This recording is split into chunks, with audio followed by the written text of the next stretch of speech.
Hello and welcome to this special program. I'm Ankita Mukherjee. COVID-19 has shaken up the world in more ways than one. While it's given rise to new challenges and uncertainties, the pandemic has also yielded some valuable life lessons. What we eat, our exercise habits, and general hand washing and hygiene awareness are all in greater focus now. While dealing with COVID, we overlooked the fact that people's lifestyles had been severely disrupted. As a result, metabolic problems became more common, unhealthy eating habits, lack of physical activity, and of course the mental toll of quarantine, isolation, even fear of contracting the virus while going to healthcare settings has all adversely impacted people with diabetes and heart disease. Now we need a broad-based multi-sectoral approach, healthier diets, increasing physical activity. All of this can actually help slow down this absolute epidemic we're seeing right now of diabetes and heart diseases. This show, Beat Diabetes, Myths versus Facts, will impact and help a large number of people to control their metabolic disorders. As always, we have with us medical experts who will share their advice with you on how you can get healthier.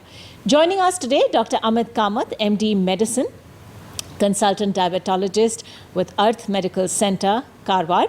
Dr. Bhushan Bansal, MBBS, MD Med, consultant physician, Jindal Institute of Medical Sciences in Hisar is with us, as is Dr. Shrikant B. Shetty, MD, General Medicine, DM Cardiology, senior consultant and head, interventional cardiology, the Sakra World Hospital, Bengaluru.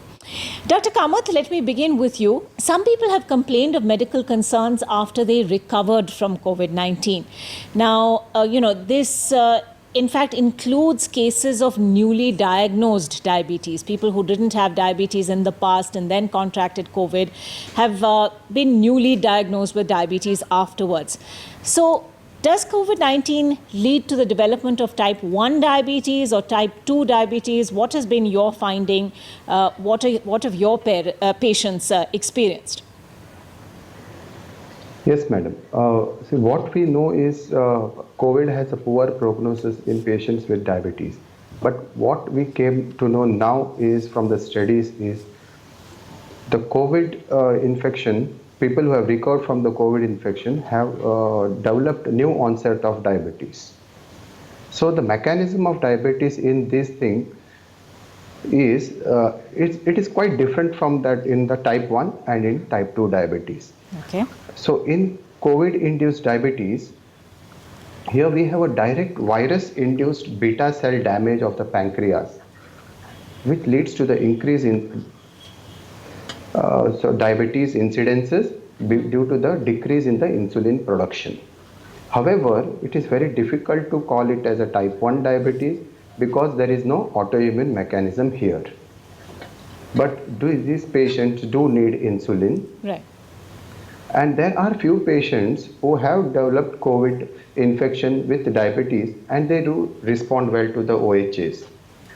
So this mechanism is similar to that of what is seen in the type 2. So in my opinion, it would be very difficult to call it as a type 1 diabetes or a type 2 diabetes. Rather, we should be calling it as a COVID-induced diabetes. Right. So you're in effect saying that this is a different category altogether. Dr. Bhushan Bansal, COVID-19 patients with type 1 diabetes can actually be harder to treat because of fluctuations in blood glucose levels as well as the presence of diabetes complications. What care then should patients with type 1 diabetes take post-COVID-19? Actually, type 1 diabetes and COVID are very problematic.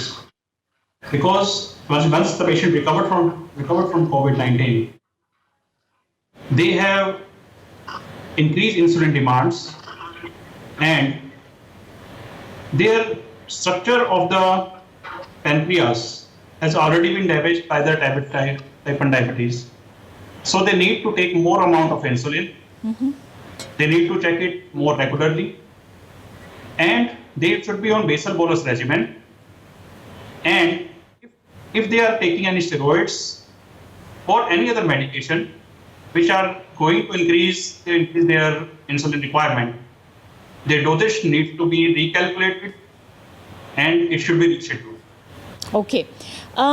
Dr. Shrikant Shetty, we've been seeing a few articles that talk about how COVID-19 is associated with a high incidence of cardiac arrhythmias. What is this condition? How does it affect the heart? Yeah, very important question, ma'am. So the commonest arrhythmia that is seen in COVID-19 patients who are hospitalized with severe systemic disease, that means where the lung involvement is very severe. In these patients, we see a kind of an arrhythmia called atrial fibrillation, basically a rapid chaotic beating of the heart. It is not unique for COVID-19.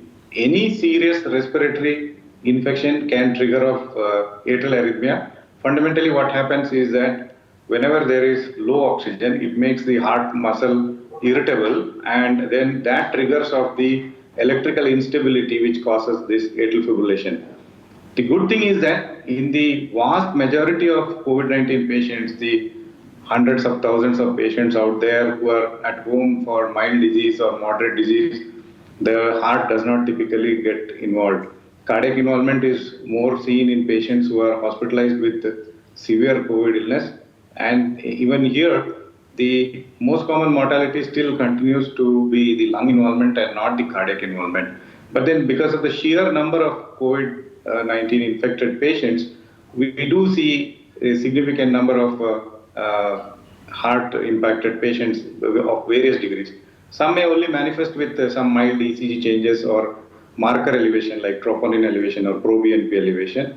Others may have serious manifestations like COVID myocarditis, where there is a direct virus-induced heart muscle damage.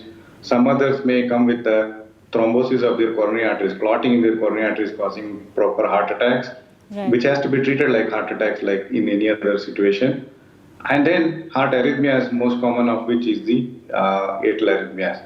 However, we also should remember that some of these heart arrhythmias could be induced by medications that we may be using in these patients who have long stay in the ICU. For example, if somebody is on antifungal agents, we need to keep monitoring them for any drug-induced heart arrhythmias. So it's a composite of various factors that play a role in heart arrhythmias in patients who are hospitalized with a serious COVID infection. Right. Thank you for that very comprehensive explanation, Doctor. Let me also go across to Dr. Kamath at this point. Many people also believe that type 2 diabetes can eventually turn into type 1 diabetes. But can are the conditions really interchangeable? Is the reverse equally true? I would say that type 1 and type 2 diabetes are two different entities. Okay. And usually they do not interchange into each other.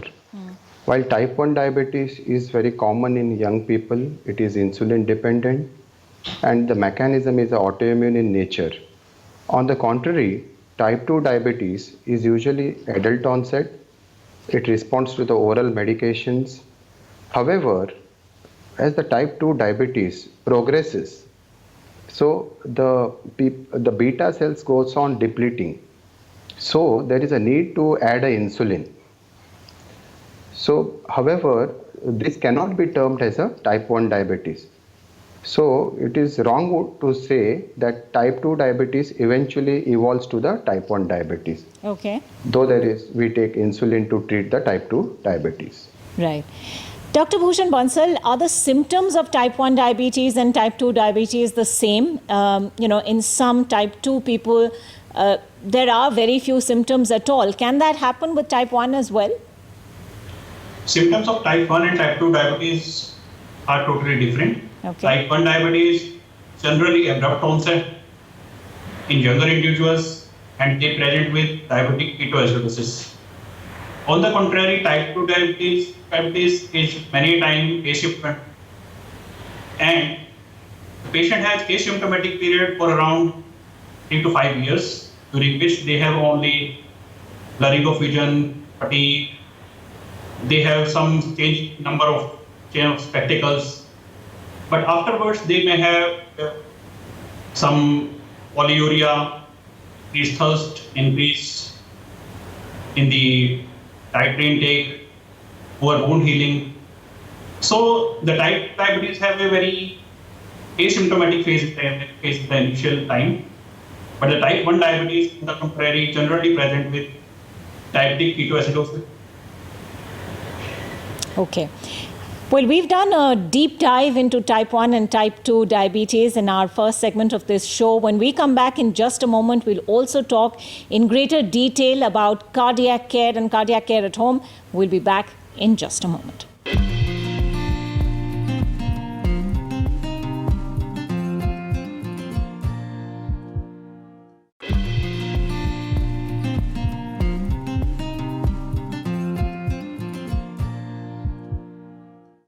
Welcome back. You're watching Beat Diabetes, Myths versus Facts. Our medical experts are giving you their advice on what you need to do in order to manage diabetes and hypertension in the middle of a pandemic. Dr. Shrikant Shetty, the common sort of conception is that, chest pain is the biggest sign or symptom of a heart attack. You'll see it in movies, you'll see it in TV shows, people clutching their hearts dramatically and, simulating chest pain. But is that a misconception? Are there other symptoms of a heart attack that we ought to be watching out for? This is a very, very important question, because the most important determinant of cardiac outcomes in a patient with heart attack is the time to treatment. And the biggest contributor to delay in time to treatment is the non-recognition of heart attack by the patient, because heart attack can be a great masquerade.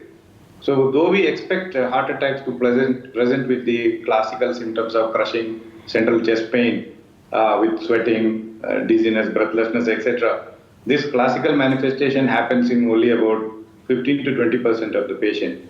In most others, the manifestations can be very subtle, and sometimes they present with burning sensation in the chest, which they may think is acidity, and typically they might try some home remedies before they get to the hospital. Right. Sometimes patients come only with pain in the jaw and therefore may end up with a dentist. Patient may have only shoulder pain, both shoulder, so may go to the orthopedician because of that. A lot of patients do not have chest pain but come with pain in the inside of the left arm. And similarly, patients may come with upper backache or pain in the upper abdomen, which can be confused for other conditions like gallbladder disease. So we need to know that heart attack is not always manifest with chest pain. Right. Sometimes the patient presents with just easy fatigability, or in a diabetic individual, the patient may come with uncontrolled sugars, diabetic ketoacidosis, etc. Similarly, elderly patients may not have chest pain at all, so they can have silent heart attacks. However, if the patient is looking unwell, then it would be a reason to do an ECG and rule out a heart attack. So in patients who have what we call coronary risk factors like diabetes, blood pressure, smoking, family history of heart disease, any of these complaints should prompt us to look for heart attack by doing an ECG. Right. On this show, we've actually been sort of discussing the linkages between diabetes and cardiac conditions to a great extent. Dr. Kamath, we all know diabetes is a condition that's associated with multiple complications. So what are the chances that people with type 1 diabetes can, in fact, have a sudden heart attack? And is there any specific way that they can prevent it? Yeah, definitely, madam. In type 1 diabetes, there is always increased risk of heart attack. Not only heart attack, there is an increased risk of cardiovascular diseases, including the strokes. In these people, usually the life expectancy reduces by about 15 to 20 years. Such is the burden of the disease. And definitely we can prevent these heart attacks. One of the important means to do this is a tight glycemic control by adjusting the insulin dosages in an aggressive manner. Not only that, we do have certain drugs like antiplatelet agents, statins, which can be given to the patient, which reduces the risk of developing heart attack. And equal importance is the lifestyle modifications, like avoiding the smoking, eating healthy food which is rich in fiber, vegetables, eating less of processed food, less of junk food. So this is very important, and by this we can prevent the risk of heart attack in the patients with diabetes, to be specific in type 1 diabetes. Okay. Dr. Bansal, there's been a lot of talk about the reversal of diabetes. Can type 1 diabetes actually get reversed if it's detected early? And if yes, then how can this be done? Generally, the diabetes don't get reversed. The type 1 diabetes is an autoimmune phenomena in which the beta cell has been destructed. So there is no question of reversal in type 1 diabetes. Okay. But on the contrary, type 2 diabetes is a metabolic disease where insulin production and insulin resistance are the two main factors. If the person reduces weight, goes for exercise, and maintain a healthy habits, the type 2 diabetes can be reversed in certain patients for a certain period of time. They can go in remission by losing the weight, by reducing their insulin resistance. But in the case of type 1 diabetes, it is not possible. Okay. Dr. Shetty, a lot of people consider pain in their legs as a sign of aging. But can it actually have a connection with heart disease? So one of the ways in which limb pain, leg pain can be connected with heart disease or vascular disease as a broader term is, when people have blockages in the arteries to the limbs. Now, this is very common in patients who are smokers and also in patients who are long-standing diabetics. So the commonest manifestation of blocked arteries in the legs is what we call claudication, where the patient develops cramping pain in the leg. Depending upon at what level the artery is blocked, the patient may experience pain in the buttocks or thigh or in the calf muscle while walking. And with worsening blockages, the distance at which the pain goes on reducing. Ultimately, the patient experiences what is called critical limb ischemia, wherein even at rest there is pain. And because there is poor blood supply to the tissues of the leg, there is devitalization and ulceration which does not heal. So which might ultimately lead to loss of digits and amputation and persistent infection and so on and so forth. So, but in diabetic patients, it is very important to control sugar and also take good care of their extremities, particularly the foot, because foot ulcers don't heal well because of neuropathy and also, distortion of their skeletal architecture and redistribution of pressure points and also poor blood supply. So managing the lower extremity in diabetic patients is very important. And pain while walking, one should be cognizant of the possibility that it may be because of blockage in the leg arteries. People who have blockage in the leg arteries, they are very likely to have blockages in the heart arteries as well. Right. Because in the timeline of vascular disease, heart blockages come much before the leg blockages. So these symptoms should not be ignored. All right. Thank you all, doctors, for joining us on the show today and answering that very diverse range of questions on the management of diabetes. Thank you all. Thanks for watching.